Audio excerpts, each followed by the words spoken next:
So I guess I'll just quickly share about myself a little bit. So a lot of people here might be here. So again, my name is Milidoni for the people who came a bit later. I've recently just started working with Farming Secrets on a bit more of a formal arrangement to take the business to the next level. We originally post around a lot of DVDs, as this one here is Compost, Just Do It. So this is kind of the information that we were filming from all around Australia and sending out to farmers via an on-demand kind of service or a membership kind of service with physical DVDs. And the last few years, I've taken a big interest into questioning where my food comes from, the quality of the food I'm eating, played around with a few different diets and so forth. But a lot of people here will be familiar with retro suburbia and as a bit of a new concept. But this is my grandfather's backyard, what it was 34 years ago and what it is still today. It hasn't changed. We got to play cricket on concrete, and if the ball went into the garden, you'd lost it. It was an instant out, game over, and you're chased around the garden with a wooden spoon. So I grew up with retro suburbia. I thought that's what everyone's back garden looked like. So everything that we grew was always from the garden. We had chickens roaming the field.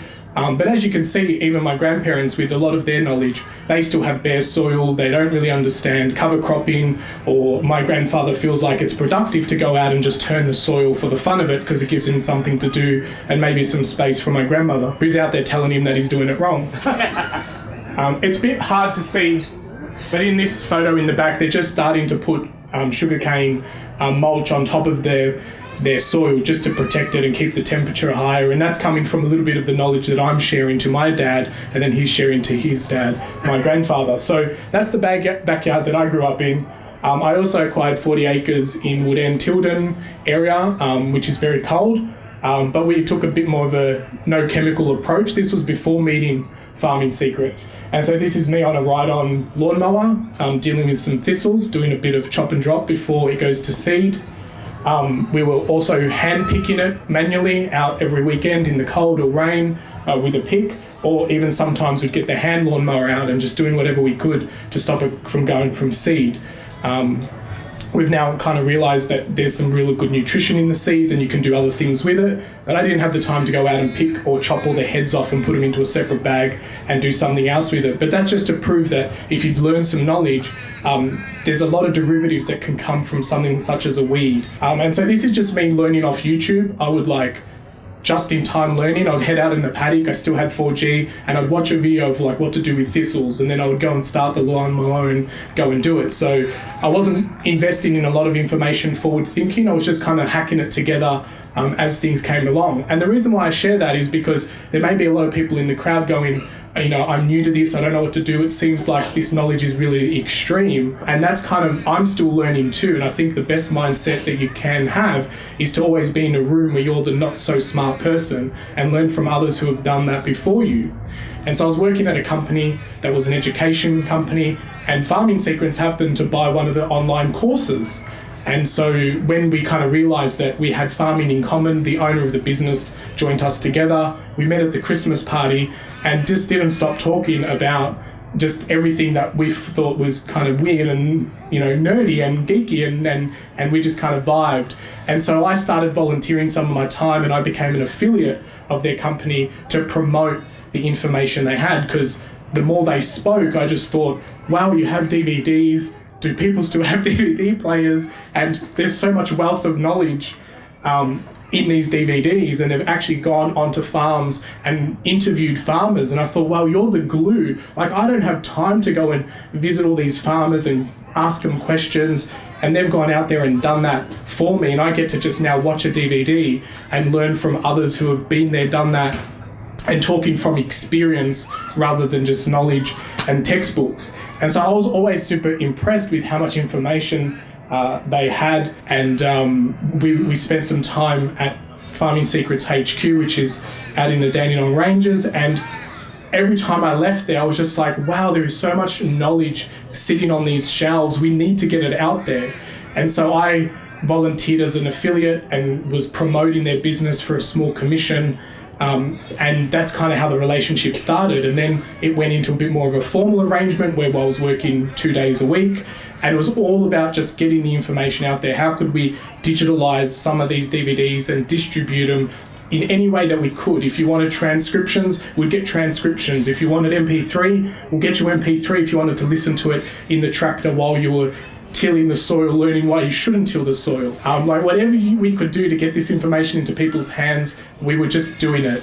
And so we now have a huge library of just information, digital or DVD, and if you visit our stand, small gold coin donation and your name, which you probably already put on the information sheet, there's some DVDs that you can take away with you. And a lot of the principles may be at farming level, but you can apply them at home level as well, because it's all about soil and soil health and just understanding the nutrition that comes through that plant and into our mouths. And that closed loop system of just not having any waste and being able to reuse everything from that. And every time I spoke to Farming Secrets, they would tell me something new, that they had a club website and they had a membership model and they had like an Ask an Experts system. And I was like, so people can join and ask an expert. And I just see it every day now where someone will come in with a problem or a question and Helen will be like, you need to speak to this person. And I often refer to her as the librarian of Farming Secrets, which she was actually a librarian. I didn't know that. I was like, you're like the librarian. You go in and you say, I need help with this. And they go, Aisle 4, book 44618. And that's kind of what we're like at Farming Secrets. We may not have all the answers here today, and there's lots of people with different questions, and your farm is uniquely your farm, and it may have different signals and solutions that need to be applied. And that's what I really enjoyed working with Farming Secrets, is it doesn't matter what email comes in or what problem you have, they know the recipe to give you the solution. And it might be, chapter 2 of this DVD, and then watch all of this, and then read this book, and that's your unique recipe and solution. So it's not a one-size-fits-all model, and that really aligned with me and the way that I enjoy learning, and the reason why now we're, talking about how I can take the business to the next generation and keep the Farming Secrets brand going. And so I just want to mention 2 things. We've got a guide that Helen's put together, which is the 7 steps to healthy soil. And so if you've popped your details on that sheet that's going around, and if you haven't, you can now just find where it is or come and see us at our stand, but we'll email all this out to you. For our belief is that if you've got healthy soil, you've got healthy food, and it's a great closed loop system.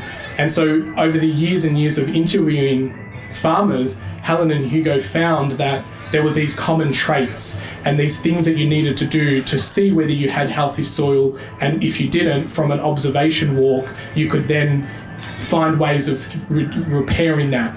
And so we've got a guide and do-it-yourself kind of soil kits. And obviously, if you've got more of a commercial farmer, you've got ways of taking that soil to labs and getting readings and how to interpret those readings and what some extra tests you may want to ask for to get better understanding of your soil as well, rather than the one-size-fits-all. Because sometimes even the labs don't really understand this extended version of soil health and what we're actually looking for and the biology of soil. So sometimes there's some extra tests that you may want to ask for as well. And then in meeting all the farmers, they discovered the 10 must-dos that you needed to have. And so they put a guide together. You've put your details in, you'll get an email in the next couple of days with links to all these resources. Because there's just so much information out there and it can be a little bit confusing. And we know it's confusing. And even when we chat in the office, we bounce from one thing to another because we're just trying to do too many things, and that's just because we really want to help as many people, and that's why we're here today, is just to share that message and just to remind everyone that it doesn't matter what you're doing, if it's just buying something organic or if it's questioning, should I be putting this chemical on my land, just that one action of questioning it, you're already in the right step, in the right direction. And just questioning, who you're asking the information from. They may not know any better, and it's not anyone's kind of fault, but it's just you go somewhere and ask for information. And as what I love about the story is Hugo was someone who was recommending these products because he was product knowledge, and that's just what you did. You had this problem and you put this product. Yeah, and glyphosate came out while we still had green fields of Lilydale, and it came in this great pack, and we were told it was non-residual, got rid of all your weeds. So we actually had on the counter and we're saying, hey, have you seen this fantastic new product that doesn't damage the soil but gets rid of all your weeds? We didn't know any better. And, it's horrific when you think how many of these things we've sold, but we're still meeting I'd say. A lot of farmers who feel they have to use glyphosate, and we appreciate where they're coming from, but we're very happy to discuss. Maybe you could just try, well, we have people putting fish and kelp in with it and breaking it down and feeding the soil while you're poisoning those weeds. So there's little things you can do to just alleviate the damage, and of course you can't publicise that because we could get sued by the company and the farmer can then say, well, you haven't used your product properly and so you're not insured, all sorts of stuff. But yeah, we've found little ways all the time, and we're not here to do anything but find solutions and remind you that what you're doing does matter. Hugo said before as well that you can do anything. Like if you want to experiment with adding something into the compost tea, do a test, do one side of your driveway without it and the other with it, and then add to that learning and then write back to us and say, we did the compost tea and I put this mineral on the left side and this mineral on the right side and this is what happened, and together we get to learn more. And that's, even we haven't even started the event just from last night setting up. I think we've got like an extra 3 or 4 people that we want to go and visit their farms and record what they're doing. And it's just that continual learning. So the more that everyone's sharing about what they're doing and how they're planting trees and breaking the system. I know Hugo didn't maybe finish the story, but traditionally everyone plants trees in rows. And now there's lots of research to show that the more random the trees are grown is creating good biodiversity. And the stand next to us, Landcare, is showing people how to make seed bombs and just letting nature grow trees exactly where nature wants it to be and where the minerals are right for that seed.